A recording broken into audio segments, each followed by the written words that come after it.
ಓಂ ಶ್ರೀ ರಾಘವೇಂದ್ರಾಯ ನಮಃ. ಗುರುಭ್ಯೋ ನಮಃ ಪರಮಗುರುಭ್ಯೋ ನಮಃ. ಶ್ರೀಮದಾನಂದತೀರ್ಥ ಭಗವತ್ಪಾದಾಚಾರ್ಯ ಗುರುಭ್ಯೋ ನಮಃ. ಶ್ರೀ ವೇದವ್ಯಾಸಾಯ ನಮಃ. ಲಕ್ಷ್ಮೀ ಹೇಗ್ರೀವಾಯ ನಮಃ. ಲಕ್ಷ್ಮೀ ವೆಂಕಟೇಶಾಯ ನಮಃ. ಲಕ್ಷ್ಮೀ ನರಸಿಂಹಾಯ ನಮಃ. ಕಲ್ಯಾಣಾದ್ಭುತಗಾತ್ರಾಯ ಕಾವ್ಯದತ್ತಪ್ರದಾಯಿನೇ ಶ್ರೀಮದ್ ವೆಂಕಟನಾಥಾಯ ಶ್ರೀನಿವಾಸಾಯ ತೇ ನಮಃ. ವೆಂಕಟಾದ್ರಿ ಸಮಂ ಸ್ಥಾನಂ ಬ್ರಹ್ಮಾಂಡೇ ನಾಸ್ತಿ ಕಿಂಚನ.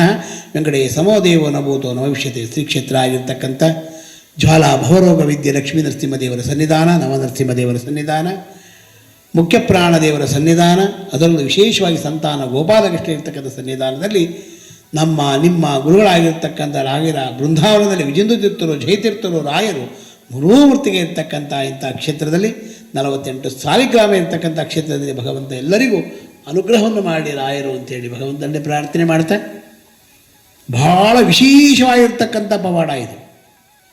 ನಮ್ಮ ಕ್ಷೇತ್ರದಲ್ಲಿ ರಾಯರಿಗೆ ಹುಬ್ಬಳ್ಳಿಯಿಂದ ಬಂದಿರತಕ್ಕಂಥ ಮಹಾನುಭಾವ ಅವರ ಮನೆಯಲ್ಲಿ ಮಗುವಿಗೆ ವಿಶೇಷವಾಗಿ ತೊಂದರೆಯಾಗಿದೆ. ಮಾತಿನಲ್ಲಿ ವಿಶೇಷವಾಗಿ ಬರುವುದಕ್ಕೆ ಆಗ್ತಾ ಇರಲಿಲ್ಲ, ಮಾತೇ ಬರ್ತಾ ಇರಲಿಲ್ಲ. ಆರೋಗ್ಯದಲ್ಲಿ ಸಮಸ್ಯೆ ಜಾಸ್ತಿ ಇತ್ತು. ಇಂಥ ಸಮಸ್ಯೆಗಳನ್ನೆಲ್ಲ ಪರಿಹಾರ ಮಾಡ್ತಕ್ಕಂಥವ್ರೆ ನಿಮ್ಮ ಗುರುಗಳಾಗಿರ್ತಕ್ಕಂಥ ರಾಯರು. ಹೇಗೆ ಪರಿಹಾರ ಮಾಡಿದ್ದಾರೆ? ರಾಯರ ಅನುಗ್ರಹ ಚಾನಲ್ ನೋಡಿಕೊಂಡು ಹುಬ್ಬಳ್ಳಿಯಿಂದ ವಿಶೇಷವಾಗಿ ಬಂದಿದ್ದಾರೆ. ಗಂಡ ಹೆಂಡತಿ ಮಕ್ಕಳು ಎಲ್ಲರೂ ಬಂದಿದ್ದಾರೆ.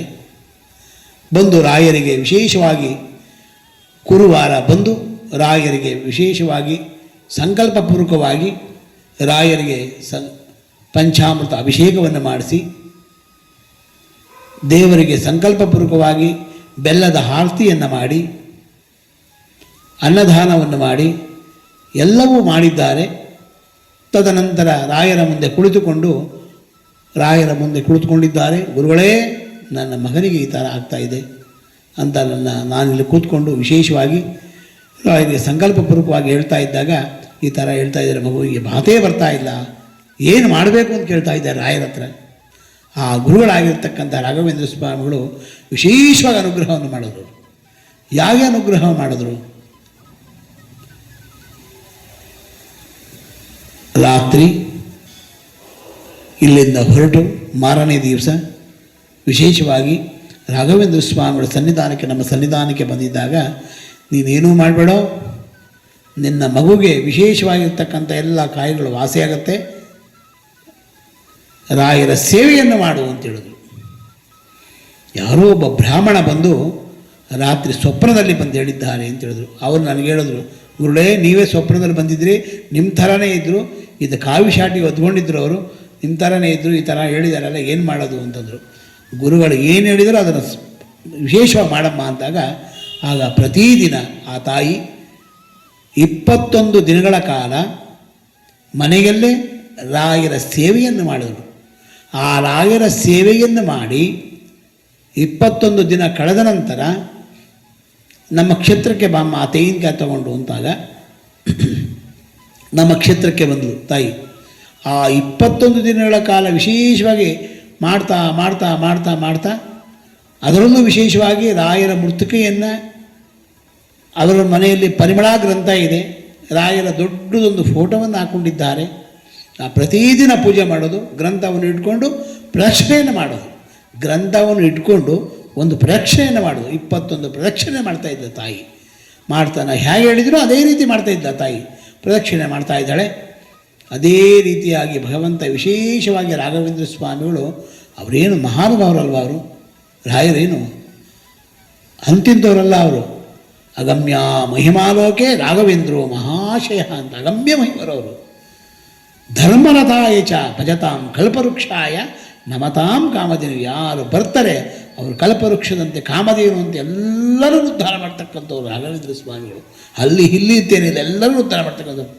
ಆ ಮಗುವಿಗೆ ಕಾಯಿಲೆ ಇದ್ದಿರ್ತಕ್ಕಂಥದ್ದು ಎಲ್ಲವೂ ಮೊದಲನೇ ದಿವಸದಿಂದ 21 ದಿನಗಳಲ್ಲಿ ವಿಶೇಷವಾಗಿ ಹಂಗೆ ಕಮ್ಮಿ ಆಗ್ತಾ ಆಗ್ತಾ ಆಗ್ತಾ ಆಗ್ತಾ ಬರ್ತಾನೇ ಇದೆ. ಮತ್ತು ಮಾತಿನಲ್ಲಿ ಏನು ತೊದಲು ಮಾತುಗಳು ಮಾತಾಡ್ತಕ್ಕಂಥ ಮಾತುಗಳು ಬರ್ತಾನೇ ಇತ್ತು. ಅದೇ ರೀತಿಯಾಗಿ 21 ದಿನಗಳಲ್ಲಿ ಆ ಮಗುವಿಗೆ ಏನು ಕಾಯಿಲೆ ಇತ್ತೋ ಆ ಕಾಯಿಲೆ ಎಲ್ಲ ವಾಸಿಯಾಗ್ಬಿಟ್ಟಿದೆ. ಆ ಕಾಯಿಲೆ ವಾಸಿಯಾದ ನಂತರ ಆ ಮಗುವಿಗೆ ಮಾತು ಬರಬೇಕು. ತೊದಲು ಮಾತು ಬರ್ತಾನೇ ಇದೆ. ಅಮ್ಮ ಅಪ್ಪ ಅನ್ನೋದು, ಪಾಪ ಬಾಬಾ ಅಮ್ಮ ಅನ್ನೋದು, ಇದೇ ರೀತಿಯಾಗಿ ಮಾತು ಬರ್ತಾ ಅದೇ ರೀತಿಯಾಗಿ ಮಾತು ವಿಶೇಷವಾಗಿ ಬರ್ತಾ ಇನ್ನು ಕೆಲವೇ ದಿನಗಳಲ್ಲಿ ಆ ತಾಯಿ ನರ್ಸಿ ನಮ್ಮ ಗುರುಗಳು ವಿಶೇಷ ಅನುಗ್ರಹ ಮಾಡ್ತಾರೆ, ನಂಬಿಕೆ ಇದೆ, ಮಾಡೇ ಮಾಡ್ತಾರೆ ಅದರಲ್ಲಿ.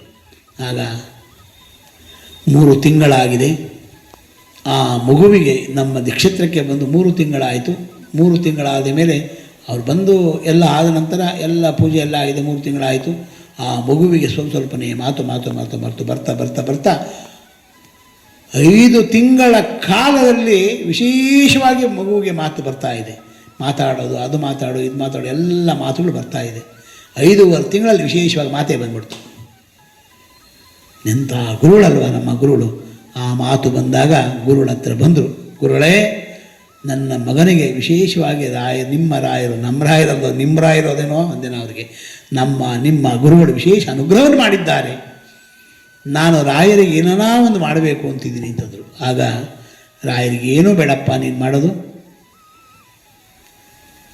ನಿನ್ನ ಮನಸ್ಸಿನಲ್ಲಿ ಏನಿದೆಯೋ ಅದು ಮಾಡೋ ಅಂದೆ. ನಾನಿಲ್ಲಿ ನಿಂತಾಗ ನನಗೆ ರಾಯರು ಒಂದೇ ಒಂದು ಮಾತನ್ನು ನುಡಿಸಿದ್ರು. ಅದೇ ಹೇಳಿದೆ ಅವನಿಗೆ, ನೋಡಪ್ಪ, 2 ಕಣ್ಣು, 2 ಕಿವಿ, 1 ಮೂಗು, ಒಂದು ವಿಶೇಷವಾಗಿರ್ತಕ್ಕಂಥ ನಾಮ ತಿಲ, ಈ 3 ದಾನವಾಗಿ ಕೊಡುವಂದೆ. ಈಗ ಅವರು ವಿಶೇಷವಾಗಿ ತಂದು ಕೊಟ್ಟರು. ಈಗ ಈ ವಾರದಲ್ಲಿ ವಿಶೇಷವಾಗಿ ಬಂದು ಅವರ ಗಂಡ ಹೆಂಡತಿ ಬಂದು ವಿಶೇಷವಾಗಿ ದಾನವನ್ನಾಗಿ ಕೊಟ್ಟು ಗುರುಗಳ ಸೇವೆಯನ್ನು ಮಾಡಿ ನನ್ನ ಮಕ್ಕಳಿಗೆಲ್ಲರಿಗೂ ಒಳ್ಳೇದು ಮಾಡಪ್ಪ ಅಂತೇಳಿ ಭಗವಂತನಲ್ಲಿ ಪ್ರಾರ್ಥನೆ ಮಾಡ್ಕೊಂಡು ಹೋದರು. ಅವನು ಬಡತನದಲ್ಲಿದ್ದಾನೆ ಹುಡುಗ ಅಯ್ಯಪ್ಪ, ಆದ್ರೂ ಆ ಬಡತನ ಇದ್ರೂ ರಾಯರ ಸೇವೆಯನ್ನು ಮಾಡಬೇಕು ಅಂತೇಳಿ, ಗುರುಗಳ ಸೇವೆಯನ್ನು ಮಾಡಬೇಕು ಅಂತೇಳಿ, ಆ ಸೇವೆಗೋಸ್ಕರವಾಗಿ ಎಂಥ ಬಡತನ ಇದ್ರೂ ಸಾಲ ಮಾಡಾದರೂ ಪರವಾಗಿಲ್ಲ, ನಾನು ರಾಯರ ಸೇವೆ ಮಾಡ್ತೀನಿ ಅಂತೇಳಿ ರಾಯರ ಸೇವೆಯನ್ನು ಮಾಡ್ತಾ ಇದ್ದಾನೆ. ಎಲ್ಲ ಬೆಳ್ಳಿಯ ಒಂದು ವಿಶೇಷವಾಗಿರ್ತಕ್ಕಂಥ ಮೂಗನ್ನು, ಕಿವಿಯನ್ನು, ಕಣ್ಣನ್ನು, ನಾಮಗಳನ್ನು ಅವನೇ ತಂದುಕೊಟ್ಟ. ಅದನ್ನು ಧಾರಣೆಯನ್ನು ಮಾಡಿದ್ದೀರಿ ರಾಘವೇಂದ್ರ ಸ್ವಾಮಿಗಳ. ವಿಶೇಷವಾಗಿ ಅವರ ಕುಟುಂಬಕ್ಕೆಲ್ಲ ರಾಯರ ಅನುಗ್ರಹವನ್ನು ಮಾಡಿದ್ರು. ಯಾಕೆ ಈ ಮಾತು ಹೇಳ್ತಾ ಇದ್ದೀನಿ ಅಂತಂದರೆ, ಅವರವರ ಒಂದು ಕಷ್ಟಗಳು ನಮ್ಮ ಗುರುಗಳ ಹತ್ರ ಬಂದಾಗ ಯಾವ ರೀತಿಯಾಗಿ ಪರಿಹಾರ ಆಗ್ತಕ್ಕಂಥ ಭಾಗ್ಯ ಇರುತ್ತೆ. ರಾಯರನ್ನು ನಂಬಿ ಕೆಟ್ಟವರಿಲ್ಲವೋ ನಂಬದೆ ಕೆಟ್ಟರೆ ಕೆಡಲಿ ಅಂತೇಳ್ತಕ್ಕಂಥದ್ದು. ಯಾಕೆಂದರೆ ರಾಯರನ್ನು ನಂಬಿದ್ದೀರಿ ನಾವು, ಗುರುಗಳನ್ನು ನಂಬಿದ್ದೀರಿ ನಾವು. ಆ ಗುರುಗಳು ನಮಗೆ ಯಾವತ್ತೂ ಕೈ ಬಿಡಲ್ಲ. ಅದಕ್ಕೆ ನಮ್ಮ ಸಾಕ್ಷಿ ಗುರುಗಳೇ. ಸಾಕ್ಷಿ ಹಯವದನ ಆಗಿರ್ತಕ್ಕಂಥ ಸಾಕ್ಷಿ ಹಯಸ್ತೋತ್ರೈ ಇತಿ ಶ್ರೀ ರಾಘವೇಂದ್ರಾರ್ಯ ಗುರುರಾಜ ಪ್ರಸಾದತಃ ಅಂತ ಹೇಳ್ತಾರೆ. ಹಯಗ್ರೀವ ದೇವರು ವಿಶೇಷವಾಗಿ ಅನುಗ್ರಹವನ್ನು ಮಾಡಿದ್ದಾರೆ ಅವರಿಗೆ, ಅವರ ಕುಟುಂಬಕ್ಕೆಲ್ಲ ವಿಶೇಷವಾಗಿ ಅನುಗ್ರಹವನ್ನು ಮಾಡಿ ನಮ್ಮ ಗುರುಗಳಾಗಿರ್ತಕ್ಕಂಥ ಯಾರು ನಮ್ಮ ಕ್ಷೇತ್ರಕ್ಕೆ ಬರ್ತಾರೆ, ಯಾರು ನಮ್ಮ ಗುರುಗಳ ವಿಶೇಷವಾಗಿ ಸಾನ್ನಿಧ್ಯಕ್ಕೆ ಬರ್ತಾರೆ, ಯಾರು ನಮ್ಮ ರಾಘವೇಂದ್ರ ಸ್ವಾಮಿಗಳನ್ನು ವಿಡಿಯೋ ಕಾಲಲ್ಲಿ ನೋಡ್ತಾರೆ, ರಾಯರೇ ಅಂತಾರೆ, ಅವರಿಗೆಲ್ಲರಿಗೂ ರಾಯರ ಅನುಗ್ರಹವನ್ನು ಮಾಡ್ತಾರೆ ಅಂತೇಳಿ ಭಗವಂತನಲ್ಲಿ ಪ್ರಾರ್ಥನೆ ಮಾಡ್ತಾ ನಾವು ಕೇಳೋದು ಇಷ್ಟೇ. ಯಾರೇ ನಮ್ಮ ಕ್ಷೇತ್ರಕ್ಕೆ ಬರಲಿ, ಅವ್ರು ಯಾವಾಗಲೂ ಅಷ್ಟೇ ನಮ್ಮಲ್ಲಿ ಬಂದ ತಕ್ಷಣ ರಾಯರೇ ಅವರನ್ನು ಕರೆಸಿದೆಯಪ್ಪ, ಅವ್ರಿಗೆಲ್ಲರಿಗೂ ಅವರ ಕುಟುಂಬಕ್ಕೆಲ್ಲರಿಗೂ ಅನುಗ್ರಹವನ್ನು ಮಾಡಪ್ಪ ಅಂತೇಳಿ ಭಗವಂತನಲ್ಲಿ ಪ್ರಾರ್ಥನೆ ಮಾಡ್ಕೊತೀವಿ ನಾವು. ಅದೇ ರೀತಿಯಾಗಿ ಎಲ್ಲ ರಾಯರೇ ಅವರವರಿಗೆಲ್ಲರಿಗೂ ಅವರವರ ಕಷ್ಟಗಳನ್ನೆಲ್ಲ ಪರಿಹಾರ ಮಾಡ್ತಕ್ಕಂಥವ್ರಾಗ್ತಾರೆ. ರಾಯರ ಅನುಗ್ರಹ ಚಾನಲ್ ನೋಡ್ತಕ್ಕಂಥ ಎಲ್ಲರಿಗೂ ರಾಯರೇ ಅನುಗ್ರಹವನ್ನು ಮಾಡಲಿ. ರಾಯರ ಅನುಗ್ರಹದಿಂದ ಎಲ್ಲರಿಗೂ ಅವರವರ ಕಷ್ಟಗಳೆಲ್ಲ ಪರಿಹಾರ ಆಗಲಿ ಅಂತೇಳಿ ಭಗವಂತನಲ್ಲಿ ಪ್ರಾರ್ಥನೆ ಮಾಡ್ತಾ, ನಂಬಿ ಕೆಟ್ಟವರಿಲ್ಲವೋ ನಂಬದೆ ಕೆಟ್ಟರೆ ಕೆಡರಿ. ನಮ್ಮನ್ನೆಲ್ಲ ನಮ್ಮ ಗುರುಗಳನ್ನು ಯಾರು ನಂಬ್ತಾರೆ ಅವರ ಮನೆಯೆಲ್ಲ ಅಮೃತ. ದಾಸರು ಹೇಳ್ತಾರೆ ಅಮೃತ ಪಾನ ಅಂತ ಹೇಳ್ತಾರೆ ವಿಜಯದಾಸರು. ಆ ಥರ ಎಲ್ಲರ ಮನೆಯ ಸುಖ ಸಂತೋಷ ನೆಮ್ಮದಿಯನ್ನು ಕೊಳ್ಳಿ ಅಂತೇಳಿ ಭಗವಂತನಲ್ಲಿ ಪ್ರಾರ್ಥನೆ ಮಾಡ್ತಾ, ಪೂಜ್ಯಾಯ ರಾಘವೇಂದ್ರಾಯ ಸತ್ಯ ಧರ್ಮರತಾಯ ಚ ಭಜತಾಂ ಕಲ್ಪವೃಕ್ಷಾಯ ನಮತಾಂ ಕಾಮಧೇನುವೆ ದುರ್ವಾದಿದ್ವಾಂತರವೇ ವೈಷ್ಣವೇಂದ್ರೇ ವರಂದ್ರೇ ಶ್ರೀ ರಾಘವೇಂದ್ರ ಗುರುವೇ ನಮೋ. ಅತ್ಯಂತ ದಯಾಳವೇತ್, ಅತ್ಯಂತ ದಯಾಳವರು ಅಂದರೆ ಮಹಾನುಭಾವರು ರಾಘವೇಂದ್ರ ಸ್ವಾಮಿಗಳು. ಅಂತಹ ಗುರುಗಳು ಎಲ್ಲರ ಮನದಲ್ಲೂ ಎಲ್ಲರ ಮನಸ್ಸಿನಲ್ಲೂ ಬಂದು ಅವರವರ ಕಷ್ಟಗಳನ್ನು ಪರಿಹಾರ ಮಾಡಿ ಒಳ್ಳೆಯ ಜ್ಞಾನ ಸಂಪತ್ತನ್ನು ಕೊಟ್ಟು ಅವನ್ನೆಲ್ಲರೂ ಉದ್ಧಾರ ಮಾಡಲಿ ಅಂತೇಳಿ ಭಗವಂತನಲ್ಲಿ ಪ್ರಾರ್ಥನೆ ಮಾಡ್ತಾ, ಹಂಸನಾಮಕ ಪಕ್ಷಿಯಾಗಿರ್ತಕ್ಕಂಥ ಹಾಲನ್ನು ತಗೊಂಡು ನೀರನ್ನು ಬಿಡುತ್ತೋ ಅದೇ ರೀತಿಯಾಗಿ ನಮ್ಮಲ್ಲಿರ್ತಕ್ಕಂಥ ಒಳ್ಳೆ ಗುಣಗಳನ್ನು ತಗೊಂಡು ಕೆಟ್ಟ ಗುಣಗಳನ್ನು ಬಿಟ್ಟು ನಮ್ಮನ್ನೆಲ್ಲ ಉದ್ಧಾರ ಮಾಡಿ ಅಂತೇಳಿ ಭಗವಂತನಲ್ಲಿ ಪ್ರಾರ್ಥನೆ ಮಾಡ್ತಾ ಸರ್ವಂ ಶ್ರೀಕೃಷ್ಣ ಅರ್ಪಣಮಸ್ತು. ಮಧ್ವಾಂತರ್ಗತ ಭಾರತೀಶ ಅರ್ಪಣಮಸ್ತು. ಪುಟ್ಟರಾಯರೇ, ಏನ್ ಮಾಡ್ತಿದ್ದೀರಾ? ಪ್ರತಿದಿನ ನಮ್ಮ ಅಪ್ಪ ಅಮ್ಮ ನಿಮ್ಮ ಚಾನೆಲ್ ನ ಎಲ್ಲಾ ವಿಡಿಯೋಗಳನ್ನ ನೋಡುತ್ತಾರೆ, ಆದ್ರೆ ಸಬ್ಸ್ಕ್ರೈಬ್ ಶೇರ್ ಮಾಡೋದು ಮರೆತಿದ್ದಾರೆ. ಅದಕ್ಕೆ ನಾನು ಸಬ್ಸ್ಕ್ರೈಬ್ ಶೇರ್ ಮಾಡ್ತಿದ್ದೆ, ಕಮೆಂಟ್ ಕೂಡ ಮಾಡ್ತಿದ್ದೆ. ಹಾಗಾದ್ರೆ ನೀವು ಕೂಡ ಸಬ್ಸ್ಕ್ರೈಬ್ ಶೇರ್ ಕಮೆಂಟ್ ಮಾಡಿ ಪ್ಲೀಸ್. ॐ श्री राय